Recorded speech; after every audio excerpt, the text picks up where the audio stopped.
Hello and welcome. My name is Vic Meyer, and these are the 5 lessons that I learned in my first year of full-time content creation. Let's start by addressing the fact that this is not my normal content. Normally I do long-form videos, and rarely have I ever offered any sort of advice. However, after a full year of doing this, and really the background that I come from in journalism, I felt like it was imperative for me to share some of these things. Number 1 is the same advice you're going to hear across all social media platforms. Almost every video I've seen regarding this topic says the same thing, which is just get started. Or as I like to say, just focus and do it. JFDI, just focus and do it. No paralysis by analysis. You don't need to sit there and make it perfect. Just make it. And eventually, you will get to perfection. But it starts with the single step. The journey of 1,000 miles begins with a single step. And just know that a lot of your own hang-ups probably are coming from you. You're worried about what other people think. Screw it. Get out of your own way. Believe in yourself. If you want to do this, if you have a passion for it, if it's something you enjoy like I do, then JFDI. Just focus and do it. 2. Like Tony Robbins once said, many people overestimate what they can accomplish in 1 year and underestimate what they can accomplish in 10 years. And I am definitely guilty of that, thinking that I would be much further along at this 1 year point. But in retrospect, I got to be very proud of where I'm at, because with no budget and virtually my own savings, I've been able to travel across the western United States, create videos, and actually build a following of around 2,600 subscribers. And I just received my first payment. It was only about $200, but still, it started with the ability to actually just get out there and create content. So, yeah, maybe I'm not as far along as I wanted to be in the first year. Maybe I was a little ambitious. But that's a lesson to be learned. And to understand that this is a process, because I don't think if any sort of fame or credibility was heaped upon me right now, I would even be at the point where I want to present to the world. My audience is very engaged, and for the most part I get very positive feedback, and most of my videos are up in the 90s, high 90s for likes. So I don't know if I'm ready for the big stage to begin with, because I've enjoyed, after this first year, I've sort of realized that the process is something I was not really involved with for the first at least half of it, because the process is, it's a big part of what develops the persona, the person, the thing you're trying to put out there. Your creativity is all going to develop over time, because it takes a minute to get comfortable just talking to an empty space.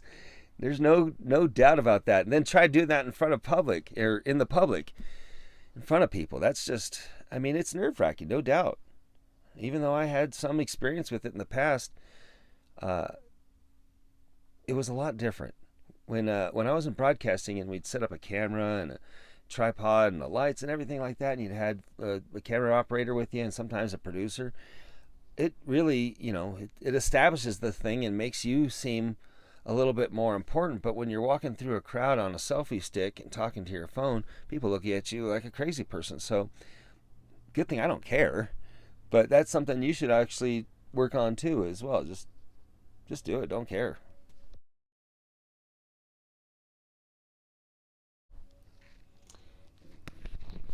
Oh yeah.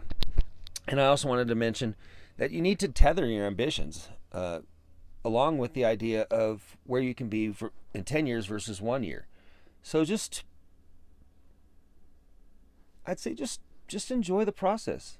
Just be there, be in the moment, be present, because this thing could grow beyond what you ever expected, or it could not. But at the end of the day, do you love what you're doing? Now, for number 3, let's not overstate the fact that talent does exist. There is a need for talent. However, talent is subjective. What people consider entertaining or interesting on camera, or how one edits or paces their videos, it's all very subjective. So it's important to find your audience and find videos like what you want to produce, at least, and not necessarily emulate that, but you can at least get an idea for what your path might look like based on their subscribers, views, and length of existence. So it's good to, I don't know, investigate, look around, see what your competitors are doing, or see what other people that you would aspire to be like, not necessarily exactly like, but that you're emulating your path after. It's good to learn from other people. It's good to take advice. It's also good to have talent, or at least be different. Just be interesting.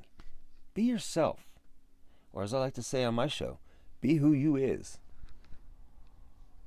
Oh yeah, and I think I touched on this earlier. Number 4 is the most important thing that one can do in this whole process. Beyond all of the other notions of getting started and everything else, you got to be consistent. You got to produce. Otherwise, people forget you. We have a very, I don't know, quick moving culture. It's a lot of people's attention span doesn't last very long, and that includes the in-video aspect, but also whether or not you're producing on a weekly, daily, monthly basis.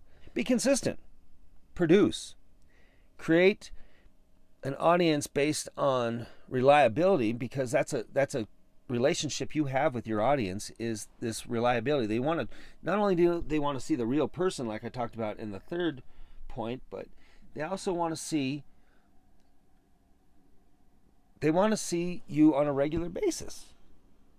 And you know what? Being consistent actually denotes credibility. Being trustworthy denotes credibility. And with that being said, one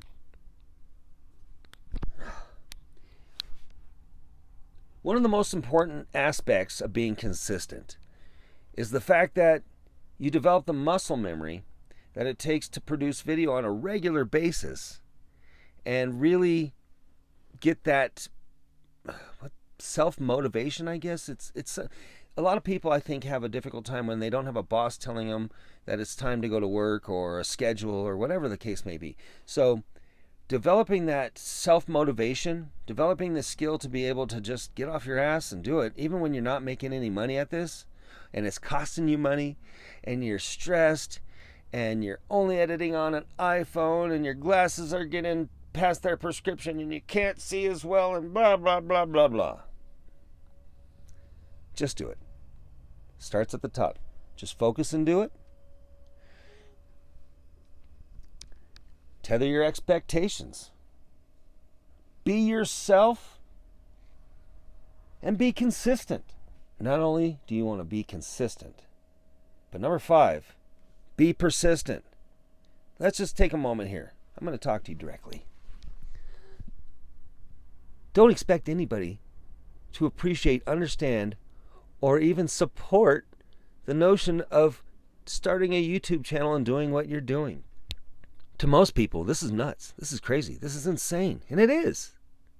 You're going for something that I think maybe 3% of the population even enjoys in the entire world. It's a small niche. It's a small market. And your ambitions are not unwarranted. I'm here to tell you right now, I believe in you. If you love this and you have a passion for it and you really want to do something with it, I believe in you. Just know you can't expect others to do the same as me. Trust me. And for what it's worth, you don't need to talk to people about it. I wouldn't recommend talking to anybody that doesn't at least work in the production industry about any of this, because it's a completely off the cuff sort of thing to do. I mean, people are going to think you're nuts. People are going to think you want to be a celebrity and that you got this like ego or something like that, when in fact, I don't know your notions, but I can tell you mine. I am driven by the fact that I am intensely curious. I was drawn to journalism school because of the fact that I have a deep, deep curiosity. I love to travel. I love to talk to people and learn about their lives, see how they live. And quite honestly, I just, that curiosity runs through every vein in my life. Whether I'm bartending, I love knowing the stories and the true history of the cocktails and the bar knowledge that it has been passed down for generations now. Everything I do, I put 1,000% of myself into. And so, with that being said, I think we've covered my 5 lessons that I've learned here. In my first year of content creation, let's go back over them. Just focus and do it. Tether your expectations and be realistic. Make sure to, if you don't feel like you have the right talent or whatever, be yourself at least, but spend time learning and developing your talent. Spend time learning more about editing, shooting, on-camera presence, whether you're going to use a teleprompter or whatever the case is. Just keep working at it and keep developing your skills. Keep growing. Be consistent. And lastly, be persistent.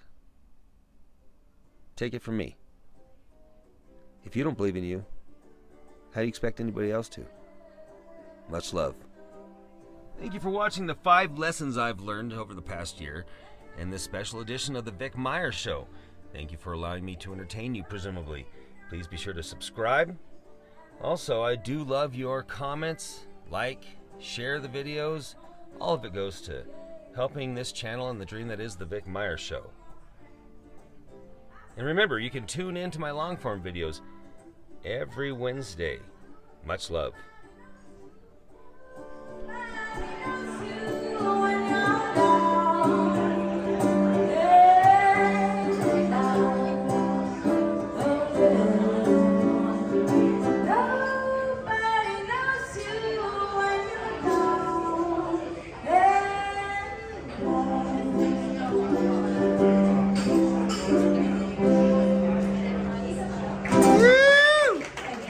So much. Appreciate it.